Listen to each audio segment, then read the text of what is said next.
أعوذ بالله من الشيطان اللعين الرجيم من نفسه ونفثه ونفثه بسم الله الرحمن الرحيم قال ربي أنى يكون لي غلام وقد بلغني الكبر وامرأتي عاقر قال كذلك الله يفعل ما يشاء قال رب اجعل لي آية قال آيتك ألا تكلم الناس 3 أيام إلا رمزا واذكر ربك كثيرا وسبح بالعشي والإبكار. گزشتہ آیتوں میں اللہ رب العالمین نے حضرت مریم علیہ السلام کی پیدائش کا تذکرہ فرمایا. اس کے بعد ان کی پرورش کا ذمہ حضرت زکریا علیہ السلام نے جو لیا اس کا ذکر اللہ نے کیا. اور یہ بات اللہ نے بیان فرمائی کہ بڑھاپے کے بعد اللہ نے جو ان کو اولاد عطا کرنے کا وعدہ کیا اس کے بعد حضرت زکریا کو خود قدر تعجب ہوا اور انہوں نے کہا کہ قال رب انا یکون لی غلام وقد بلغنی الکبر وامرأتی عاقر، کہ اے میرے رب مجھ کو لڑکا کیسے ہو سکتا ہے جبکہ میں خود بڑھاپے کو پہنچ چکا ہوں اور میری عورت جو ہے میری بیوی وہ بانجھ ہو چکی ہے. قال كذلك الله يفعل ما يشاء، اللہ نے کہا کہ اللہ رب العالمین جس طریقے سے چاہے وہ کرتا ہے. اللہ رب العالمین کی یہ طاقت ہے، اللہ کی یہ قدرت ہے کہ اگر اللہ رب العالمین کائنات کے اندر کوئی بھی کام کو انجام دینا چاہے تو اللہ رب العالمین کو اس کام کی انجام دہی کے لیے وسائل اور اسباب کی ضرورت نہیں ہے. اسباب اور وسائل یہ تو انسانوں کے لیے، مخلوقات کے لیے ہے، اور دنیا کے اندر جو بھی کام انجام پاتا ہے وہ اسباب کے تحت اور وسائل کے تحت پاتا ہے.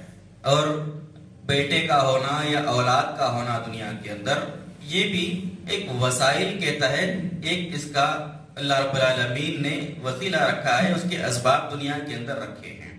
اور ان اسباب میں سے ایک سبب جو ہے وہ جوانی بھی ہے. جوانی کے ایام میں انسان کو اولاد ہوتی ہے، لیکن اللہ رب العالمین نے حضرت زکریا علیہ السلام کو ان کے بڑھاپے کی حالت میں اولاد دی، اور اس حال میں اولاد دی کہ ان کی بیوی جو ہے وہ بانجھ ہو چکی تھی اور بوڑھی ہو چکی تھی. تو عام طور پر جب بوڑھی ہو جاتی ہے عورت یا بانجھ ہوتی ہے تو اس کو اولاد نہیں ہوتی، لیکن اللہ رب العالمین کا حکم تھا.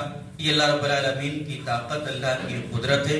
اللہ تعالیٰ جس طریقے سے چاہے، جیسے چاہے اور جو چاہے کام دنیا کے اندر انجام دے سکتا ہے. یہ اللہ کی طاقت، اللہ کی قدرت ہے. پھر اللہ نے کہا کہ قال رب اجعل لی آیہ، حضرت زکریا نے اللہ سے دعا کی کہ رب العالمین میرے لیے تو ایک نشانی مقرر کر. قال آیتک الا تکلم الناس 3 ایام الا رمزا، اللہ نے کہا کہ تیری نشانی یہ ہے کہ تم لوگوں سے 3 دن تک بات نہیں کر سکے گا لیکن صرف اشارے کے ذریعے. وَاذْكُرْ رَبَّكَ كَثِيرًا وَسَبِّحْ بِالْعَشِيِّ وَالْإِبْكَارِ، اور تم اپنے رب کی کثرت سے پاکی بیان کرتے رہیے، کثرت سے اپنے رب کا ذکر کرتے رہیے اور صبح و شام اللہ کی تسبیح بیان کرتے رہیے. حضرت زکریا علیہ السلام نے جو اللہ نے ان کو اولاد عطا کرنا چاہی تو یہ اللہ سے انہوں نے دعا کی کہ اللہ تو میرے لیے ایک نشانی مقرر کر. تو اللہ رب العالمین نے ان کے لیے ایک نشانی مقرر کی اور یہ کہا کہ تم 3 دن تک جو ہے وہ لوگوں سے تم بات نہیں کر سکو کہ اپنی زبان سے صرف اشاروں کے ذریعے لوگوں کو اپنی بات سمجھا سکو گے، اور یہی تمہارے لیے نشانی ہوگی. پھر اللہ رب العالمین نے حضرت زکریا کو حکم دیا کہ ان 3 دنوں کے اندر بھی جب تم بول نہیں سکو گے، صرف اشاروں کے ذریعے بات کر سکو گے، اللہ رب العالمین کا کثرت سے اس کے اندر ذکر کیا کرے. یعنی اللہ رب العالمین کے نام کی تسبیح بیان کرتے رہیے اور اللہ کا کثرت سے ذکر کرتے رہیے.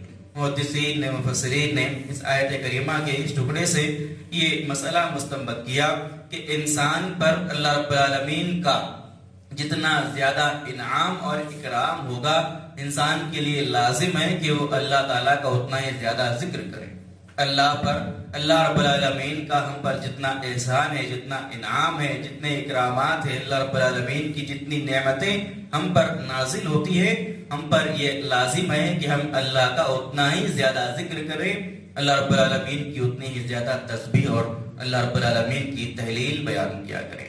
تو یہ کثرت ذکر اور اللہ کی کثرت تسبیح جو ہے یہ اللہ کی نعمتوں کے اندر اضافے کا سبب ہے.